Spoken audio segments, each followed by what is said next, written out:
There's something unsettling about the people who never post. No stories, no updates, no proof they exist. And yet, they often understand life better than anyone else. In a world addicted to being seen, choosing invisibility isn't weakness. It's psychology. We live in an age where everything is documented. Every meal, every milestone, every emotion carefully packaged and shared. Happiness gets filters. Pain gets captions. Silence gets suspicious looks. And yet, some people stay quiet. They scroll. They watch. They absorb. But they rarely, if ever, post. You probably know someone like that. Or maybe, that person is you. So the question lingers quietly in the background. Why would someone choose to disappear in a world that rewards attention? Most people assume it's shyness, introversion, social anxiety. But that explanation barely scratches the surface. Because beneath that silence is something far more complex. A mix of self-awareness, emotional control, and quiet resistance to a culture obsessed with validation. For some people, silence isn't emptiness. It's power. It's the ability to decide what the world doesn't get access to. Because whether we admit it or not, social media has changed how we define ourselves. It doesn't just reward sharing, it rewards performing. It celebrates noise. It trains us to believe that visibility equals value. But the people who stay quiet often see the clearest. They observe without interrupting. They think before reacting. They feel deeply without broadcasting it. Psychologists have found something interesting. People who post less frequently often score higher in traits like self-restraint, introspection, and emotional independence. They're less driven by comparison, less dependent on approval, not because they lack confidence, but because they're not trying to prove who they are. They're trying to understand it. Think about how most people use social media. Every post quietly asks a question. Is this enough? Do you see me? Do I matter? It's not just communication, it's identity construction. But when someone stops posting, something shifts. They stop living in captions. They stop experiencing moments through a lens. They stop measuring life in reactions. And slowly, they return to something rare. Presence. Moments stop being content. They become real again. That's the hidden psychology behind many people who don't post. They don't hate social media. They just can't find themselves inside it anymore. For some, the silence comes after burnout. They once shared everything, until sharing started feeling hollow. Every good moment came with pressure. Every achievement needed an encore. They weren't living anymore. They were performing. So one day they stopped. No announcement, no explanation, just a quiet exit from the feed. And here's what most people misunderstand. Not posting doesn't mean not feeling. It doesn't mean not caring. Often, it means the opposite. There's a concept in psychology called psychological ownership. The feeling that something belongs deeply to you. A memory, a moment, a transformation. And the moment you post it, that ownership weakens. It becomes open to judgment, to misunderstanding, to opinions it never asked for. So some people guard their lives carefully. They keep moments private, untouched, unedited. Not because they're hiding, but because they value what can't be posted.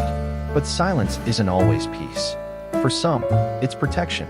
Social media has created a quiet anxiety psychologists call self-presentational pressure. The feeling of being watched even when no one is looking. What if it's misunderstood? What if it's ignored? What if it's judged? That constant awareness is exhausting. So some people retreat, not because they don't want connection, but because they want real connection. And ironically, the quietest people online often have the loudest inner worlds. They're not empty. They're full.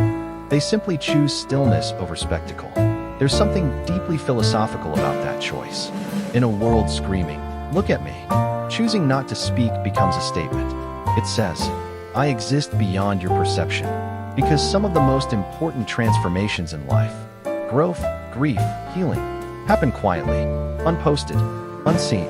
And when you've lived through enough of those private moments, you realize something powerful. Being unseen is not the same as being insignificant.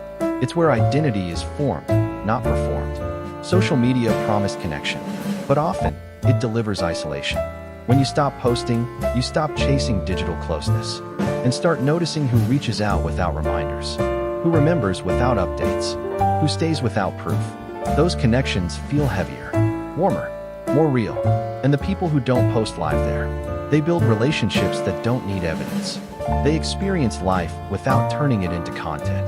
There's also discipline behind the silence. Every like triggers dopamine, the same chemical involved in addiction. Over time, we stop chasing experiences and start chasing reactions. So when someone resists that loop, it's not disinterest, it's self-control. Psychologists call it an internal locus of control, meaning their sense of worth comes from within, not from applause. They don't need the internet to tell them they matter. And studies show that people who take extended breaks from social media often experience increased emotional stability and life satisfaction. Because when your identity stops being mirrored back to you, it becomes solid, real, unedited. But silence can also be self-preservation. Watching endless highlight reels while living your own behind the scenes creates quiet damage. You compare without meaning to. You question yourself without realizing it. So some people step away, not out of bitterness, but out of care for their mental health. They realize they don't owe the world a performance. They don't owe happiness as proof. They simply choose to exist. We've confused visibility with value. But the moments that shape you most rarely happen in front of an audience. Your growth, your heartbreaks, your quiet victories. They live in memory, not media.